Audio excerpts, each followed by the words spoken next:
टोमॅटोचा ठेचा तोंड लावण्यासाठी म्हणून जबरदस्त होतो। एकतर तिखट आहेच, त्याचबरोबर टोमॅटोचा आंबटपणा मस्त उतरतो, त्यामुळे त्याची चव आणखी इम्प्रूव्ह होते, एनहान्स होते। नमस्कार, मधुराज रेसिपी मराठीमध्ये तुम्हा सर्वांचं खूप खूप खूप मनापासून स्वागत। गौरी गणपती झालेले आहेत आणि गोड गोड खाऊन कंटाळा आला असेल तर आज आपण मस्तपैकी टोमॅटोचा ठेचा बनवतोय। एक्झाम्स चालू आहेत त्यामुळे मंथन लवकर आलाय। सो टोमॅटोचा ठेचा बनवतोय, याला चटणीही म्हणू शकता तुम्ही। तर तेल गरम केलंय चमचाभर, यामध्ये जिरं घालायचंय अर्धा चमचा, लसूण 7 ते 8 लसूण पाकळ्या मिक्स करूया। आता टोमॅटो,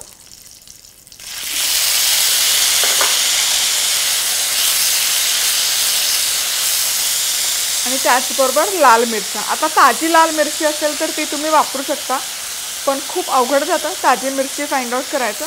तर इथे माझ्याकडे बेडगी मिरची आहे, हे मी गरम पाण्यामध्ये भिजवून घेतली। तर 7-8 मिरच्या आहेत, झणझणीत झालं पाहिजे, मिरच्या म्हणून जास्त घेते। आता हे सगळं एकत्र आपण एक 6 ते 7 मिनिट मस्त फ्राय करून घेऊया, परतून घेऊया।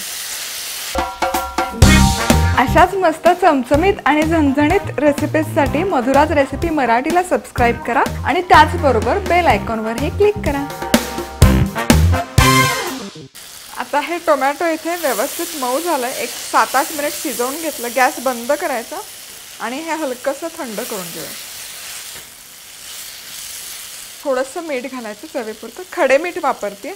खडे मिठाची ठेच्यामध्ये चव खूप छान उतरते, म्हणून खडे मीठ। तर आपले जे मधुराज रेसिपीचे मसाले आहेत ते आता व्हॉट्सॲपवर तुम्ही ऑर्डर करू शकता। नंबर आहे 9136822224। हा नंबर खाली डिस्क्रिप्शन बॉक्समध्ये पण दिलेला आहे। आणि त्याचबरोबर आता फक्त कांदा लसूण मसाला पण तुम्ही खरेदी करू शकता। आणि वीकली कॉन्टेस्ट चालू आहे, त्यामध्ये सहभागी घेण्यासाठी मसाला ऑर्डर केला की ऑर्डर नंबर madhurajrecipe@gmail.com वर कळवा आणि बक्षीस जिंका। आता हे मिश्रण व्यवस्थित थंड झालं की एकतर खलबत्ता तुम्ही घेऊ शकता आणि खलबत्त्यात मस्त असं ठेचून घेऊ शकता।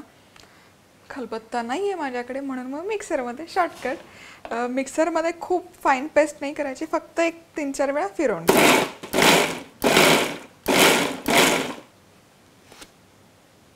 परफेक्ट। आणि आपला हा लाल मिरचीचा ठेचा टोमॅटो सकट बनवून तयार आहे। तुम्ही बघू शकाल रंग मस्त आलाय, टेक्स्चरही भन्नाट आलंय आणि तोंड लावण्यासाठी म्हणून जबरदस्त होतो।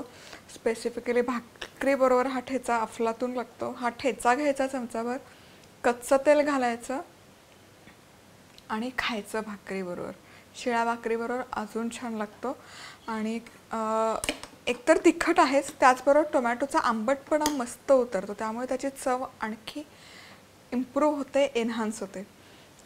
स्टोर कसा करायचा, हवाबंद डब्यामध्ये बरणीमध्ये ठेवू शकता। फ्रीजमध्ये 1 आठवडाभर व्यवस्थित टिकतो, काहीही होत नाही। आणखी लांबपर्यंत टिकवायचं असेल तर फ्रोज करा, फ्रीजरला 3 ते 4 महिने व्यवस्थित राहतो। पण शक्यतो फ्रेश करायचा, फार वेळ नाही लागत। सकाळी पोळ्या करून झाला की त्याच गरम तव्यामध्ये हे सगळे जिन्नस तुम्ही परतून पटकन करू शकता। त्यामुळे मी सजेस्ट करेल की ताजा करा, ताजा खा। तर पुन्हा भेटूयात अशाच एका मस्त झणझणीत रेसिपी बरोबर। तोवर मस्त रहा, खुश रहा, आनंदी रहा आणि सगळ्यात महत्त्वाचं खात रहा।